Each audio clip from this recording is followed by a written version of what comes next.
Welcome, everybody, to episode 61 of Driver's Seat Blog Radio. As always, I'm your host, David G. Firestone. I've got a lot to talk about this week. Formula One and IndyCar made their debuts, and I'm really excited that racing season is now fully underway. And I'm also looking forward to the NHRA debut this weekend. Now, with that out of the way, let's get to the current NASCAR news for this week. It's just going to be a short one, 3 short segments this week. So we're going to starting with the latest news story. Starting at Phoenix, NASCAR will debut a new aerodynamic rules package for the NASCAR Cup Series.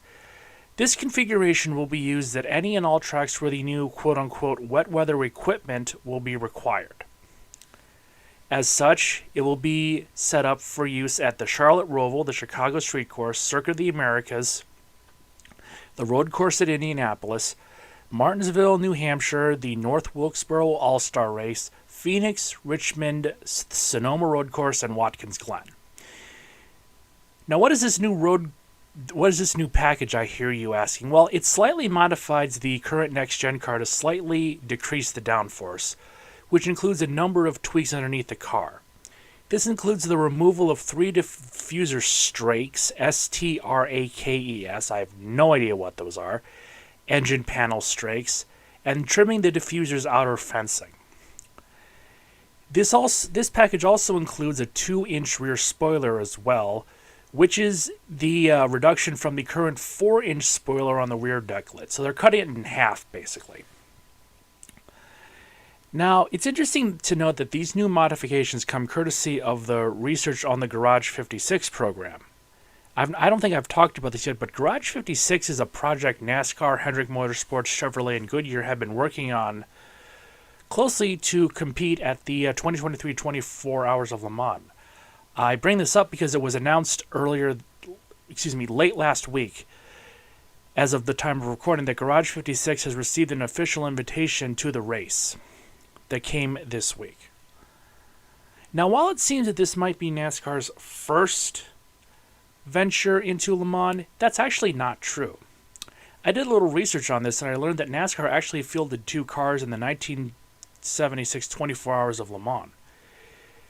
Specifically in that race, NASCAR fielded 2 cars, a Ford Torino owned by the late Junie Dunleavy and driven by Dick Brooks, Dick Hutchison, and Marcel Mignot. That one ran 104 laps before suffering a transmission problem. The other was a Herschel McGriff-owned Dodge Charger, which was driven by Herschel and his brother Doug McGriff, but that only lasted 2 laps before suffering an oil leak. Now, I'm interested to see how this is going to play out. I do watch the Le Mans. I'm not an endurance or sports car racing fan per se. I do watch it if it's on. I will be watching it in full this year because I'm interested to see how this all plays out. So, we're going to switch to a sadder news story now because I think a lot of fans were hoping and praying that the reconfiguration of Auto Club would stay in the current long track configuration. Most fans did. It's a great track, but this week that hope was dashed. It was announced that NASCAR closed in on a major real estate sale of dozens of acres of land on the site of Auto Club Speedway, including parts where the track currently is occupying. This is a part of the reason that the last race at Auto Club this year is the 2-mile configuration is going away because the site is destined for redevelopment. It was announced that LA-based asset management company Corian Properties completed the sale of Phase 1 of about 433 acres to Hillsborough Investment Properties and something called CBRE Investment Management. Now, apparently, from what I've been able to determine, this is going to lead to something called the ACS Logistics Center being built. The ACS Logistics Center will apparently contain 6,600,000 square feet of modern logistics facilities. If somebody could explain to me what a logistics facility is in this definition, I'd really like to know because I have no idea what any of that means. Logistics for what? Packages, computers, computer servers? I don't know. But anyway, what's sad about this is that Auto Club's current configuration, the one that they just raced at a few weeks ago, was a great track. It had a lot of great racing. It's all gone forever now. There's a lot of fans, a lot of teams, and a lot of drivers who are not happy with these decisions. I tend to agree. This new configuration, this short track that they're going to be re-debuting, I don't know when, had better be good. It had better be a good short track. I'm not a short track guy, but it had better be a good short track that impresses the fans. I say this for the exact same reason I say it about the Chicago street course. You get one shot to impress the fans, okay? And if you screw up that one shot, you don't get another one. Fans aren't going to just rebound because you think that they could after a few years. And again, I'm not going to go into any examples of single race failures that destroyed a race, even a prestigious one, but there's a lot of them out there. And butchering a track like Auto Club is a waste of a track. I mean, it's completely butchered. You're never going to get it back. And I don't think the fans are going to be too thrilled about it. I mean, what's the point? I mean, aside from the $800 million that NASCAR got as a result of this sale, or what it was sold by, I don't know what part of it NASCAR gets, what goes to taxes and all that happy horse shit. I'm so sick of seeing great tracks being reduced to crap. Okay, let's talk about something that's a bit more uplifting. I don't usually talk about modern NASCAR much because I'm over it. It's just they're overhyping everything. They're overexposing everything. There's too many different merch options to buy. You're never going to be able to buy all of them. But I saw this story, and I actually am interested in getting some modern merch now. Apparently, there have been other block companies that have worked with NASCAR in the past, and I know that there are examples of off-brand block companies. NASCAR, I think for the first time, is partnering with Lego, because Lego is now an official partner of NASCAR. In the announcement, they've already announced that they're releasing a NASCAR 75th anniversary Lego Chevy Camaro, which I actually think is pretty cool. And I'm also interested to see where and how this partnership is going to go. I mean, I'm willing to wager money they're going to be individual Lego cars for every driver, but are they going to do every, like the diecast, they do every, variation of paint scheme there is? I mean, you have a lot of Lego fans and you have a lot of NASCAR fans, and these two may work together. But if they overdo it, it's not going to sell. And it's just the way the market is these days. There was an article I was reading the other day where apparently Funko Pops, which I hate more than life itself, are not selling to the point that they're going to dump several 100,000 of them in a landfill somewhere. And again, Funko Pops are hot these days. But I'm going to wait to see how this works. I hope they don't overdo it, and I hope they don't screw it up. But we'll see how it works at the end of the day. So I'm going to take a break, and when I come back, I will discuss the new version of quiet quitting that's been trending as of late.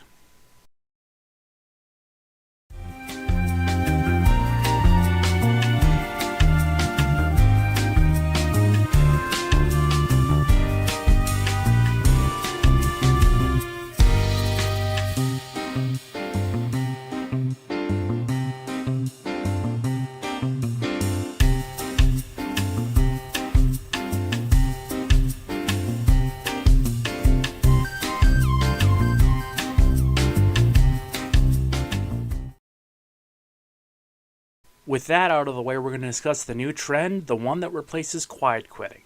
This is the new slacker trend in work, and it's called Bare Minimum Monday. I don't think I really have to explain this, but as the name implies, those who are dumb enough to follow this line of logic do the bare minimum amount of work on Mondays at work. Now, I'm not going to try to convince people not to do this because I don't have this level of influence, but I'm going to say this. Everyone wants to work at home. Everyone wants a healthier work-life balance because of working at home because of the pandemic. Well, as an essential worker during the pandemic, I don't feel bad for you. Because while you were cuddling up at home, all cozy, I was going into work every day, exposing myself to maybe 1,000 people who potentially had a highly contagious virus to which there was no vaccine, and which had a high fatality rate. I didn't get the luxury of being able to stay at home. Lots of other people I know didn't have that luxury. So the fact is, life sucks. You're going to have to accept it. You're going to go back into work, and you're going to have to do your best. And I'm so sick of these people. If you don't want to work if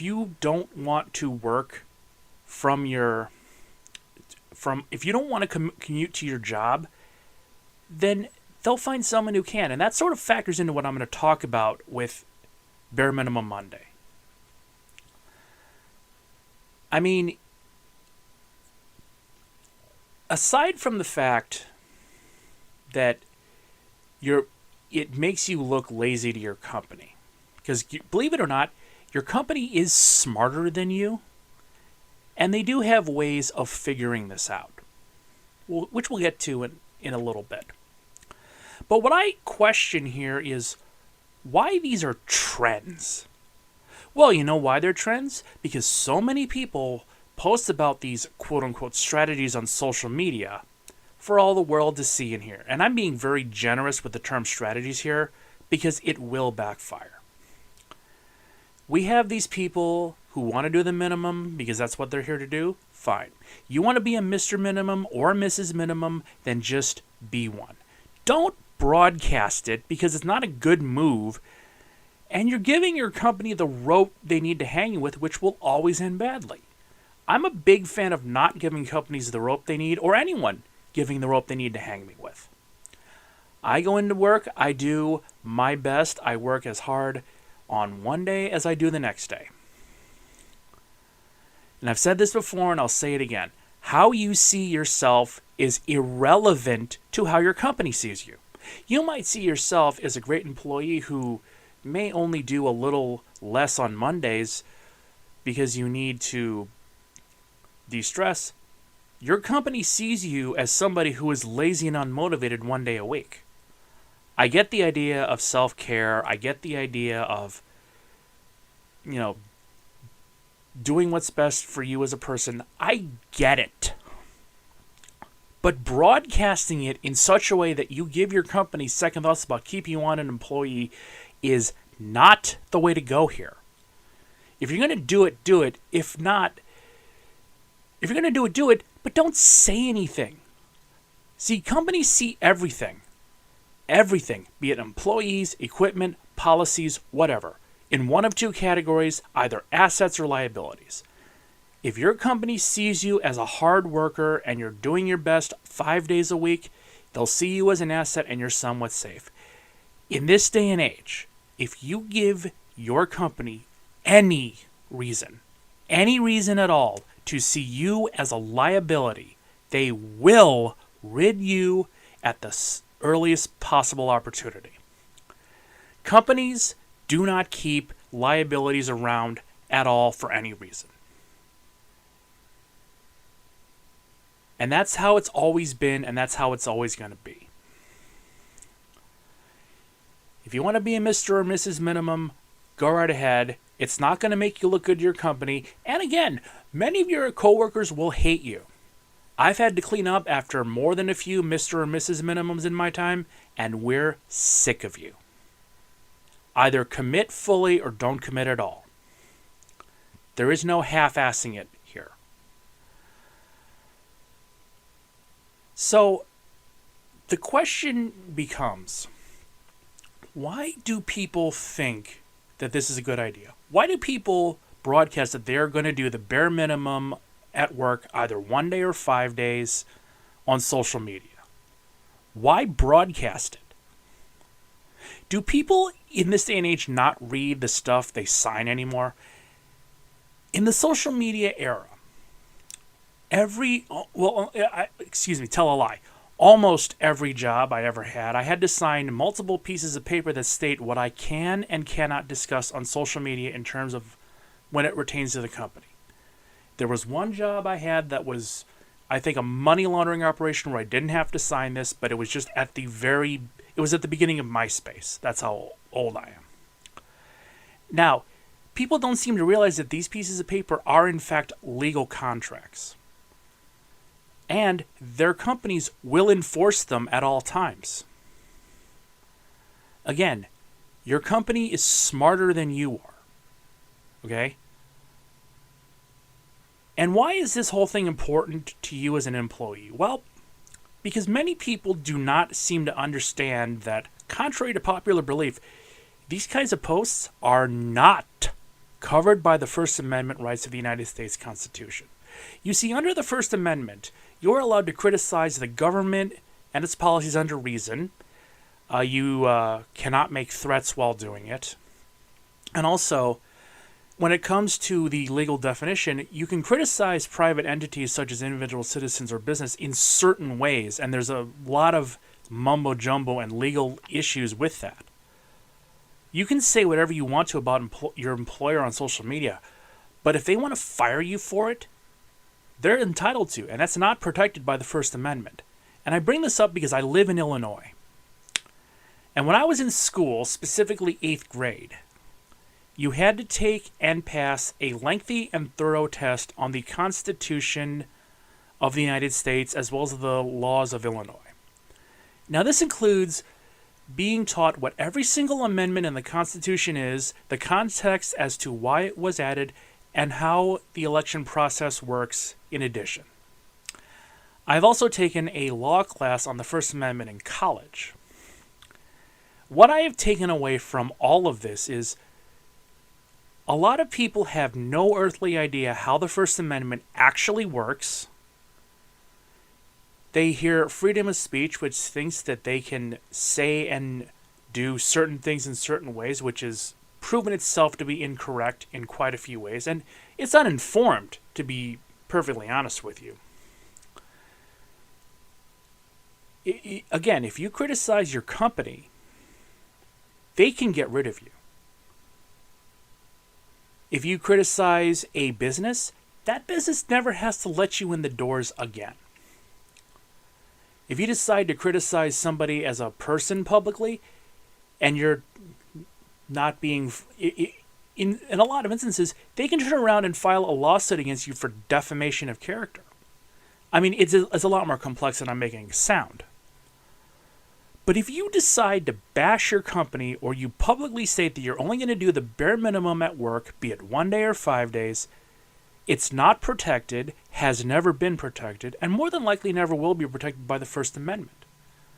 And if your company finds out about this, which eventually they will, again, your company is smarter and has more resources than you do, they will get rid of you at the earliest possible opportunity. If you do anything to make yourself into a liability for your company, they will get rid of you at the earliest possible opportunity. Get used to it. And there's another aspect of this that I'm about to mention, because I live in Illinois. Illinois is what's known as an at-will state, meaning you work at will. You make the choice to have a job. Having a job is a privilege, not a right. And for the most part, in at-will states, as long as your company doesn't break any laws, you can pretty much be fired for many reasons. If your social media presence makes your employer question you, I hope your LinkedIn account is up to date. because you're probably going to need it. And if you get fired for something like that, do not expect to have an easy time finding a job, because your work record will follow you around, and your company doesn't have to give you if your company doesn't have to give you a good reference just because you think you're entitled to it. If you get fired for being a quiet quitter, or you get fired for being a bare minimum Monday guy, don't expect a positive. Don't expect your company to give you a positive reference. That's just how it works. Okay, I know working hard sucks. I know most of us are in a job that's, we're not the biggest fans of, but you know what? Well, I take that back. I like my job. I do like my job. I enjoy my job, and I'm not just giving lip service. I genuinely enjoy going into work every day, because I am good at it. I have fun doing it, and I'm good at it. Your company, for most of us, however, your company will almost always protect themselves over you at all times. And that's just not my opinion. That's just how the world works in this day and age. Don't hate the player, hate the game. Now I'm going to discuss another serious story after this break.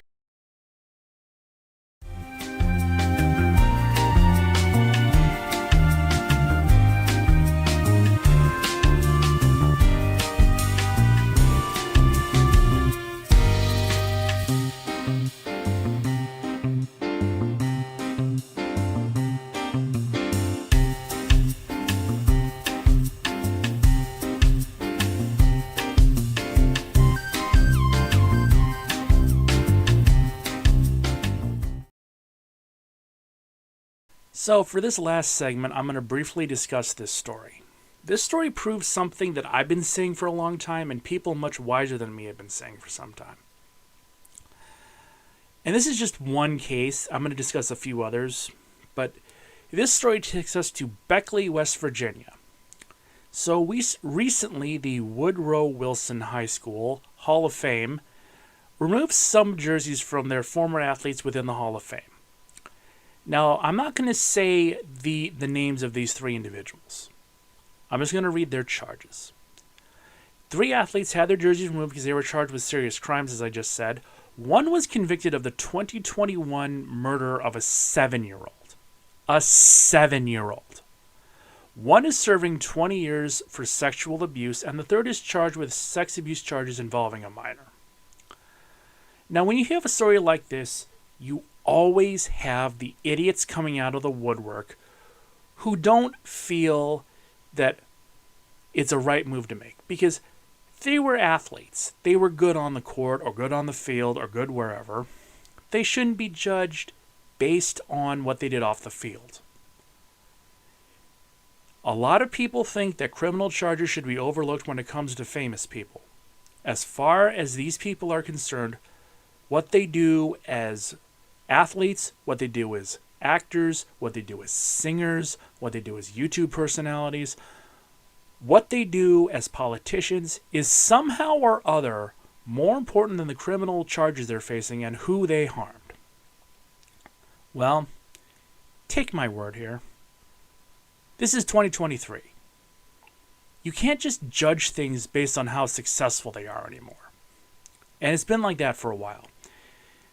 In this day and age, if you're in the spotlight, who you are outside of the spotlight matters just as much as who you are inside the spotlight. Should we ignore the fact that Jimmy Savile was one of, if not the most prolific child sex abusers in British history because he raised a lot of money for charity? Should we ignore the fact that Ludwig Borga was a horrific racist and a neo-Nazi because he was a decent pro wrestler? Should we ignore the current accusations against Trevor Bauer because he's a great pitcher?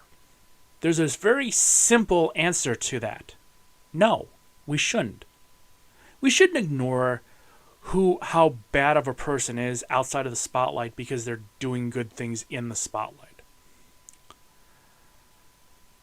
Let's talk about Tessa Blanchard, because I think this is a story that sort of proves my point. So for those of you who don't know, Tessa Blanchard is the daughter of Hall of Fame wrestler Tully Blanchard. And a few years ago, she won the Impact World Championship, which has pretty much been a male championship for its entire existence. A couple days before this was going to happen, she tweets out, it was something along the lines of, like, women wrestlers, we need to stand and we need to empower each other, or something. It was something along those lines. And that opened the floodgates. See, if you're going to tweet out something like that, it's probably a good idea not to have an established history of bullying your fellow wrestlers and other co-workers. It eventually got to the point that it came out that she had spit in a black woman's face and called her the N-word, which was one of many things that was more or less confirmed by a lot of people who were involved with her. Now, granted, Impact being Impact didn't exactly change their minds on this and put the belt on her anyway, which they ended up regretting because she kept the belt on her contract and demanded a high amount of money for its return, which, I don't know. I don't remember how it ended, but they got their belt back. I don't remember if they paid her or what happened with that, but it was what it was. I hope that she's not in the wrestling business anymore. I hope she's working the grill at Denny's. I hope she never sees the inside of a... I hope the only way she ever sees the inside of a wrestling arena is if she buys a ticket. Again, who you are outside the spotlight matters just as much as who you are inside the spotlight in this day and age. You have a lot of people who theoretically, because of their on-field and on-court action, talents, and achievements, should have been first ballot Hall of Famers, but they weren't because of what they were outside and in the locker room. I'm not going to mention any names, but there's a few of them who are very well known. And they have nobody to blame but themselves, but many of them can't blame themselves. There's at least a few of them who aren't going to be in the Hall of Fame, probably in their lifetimes, because of the stupid shit they did behind the scenes. They're guilty of it. They know they're guilty of it. We know we're guilty. We know they're guilty of it. But they just don't want to accept that they're guilty.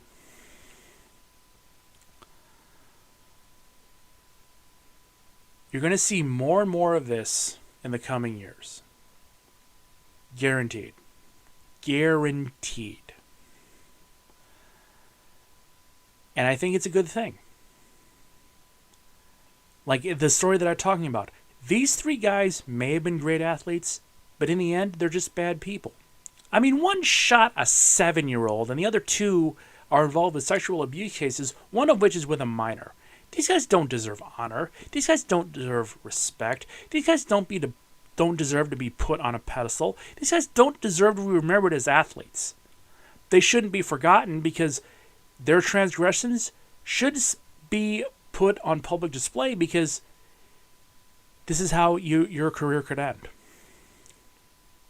And you have a lot of people are having what they did behind the scenes coming back to haunt them. I've been feeling this way for a while. I don't even think this is something bold. Good people should be seen as honorable, and bad people should be publicly dishonored. If this story happened at my former high school, it would be handled the exact same way. Who you are as a person is more important than who you are as an actor, an athlete, an online personality, a singer, a politician, whatever. If you want to be a dick, but it will come back to haunt you, I promise. And with that, I am officially done with episode 61. I'm ticked off as all hell. Next week we're going to do episode 62, and I have no idea what I'm going to be doing for that. I'm Dave Farsley. If you like, comment, and subscribe, I will see you next week.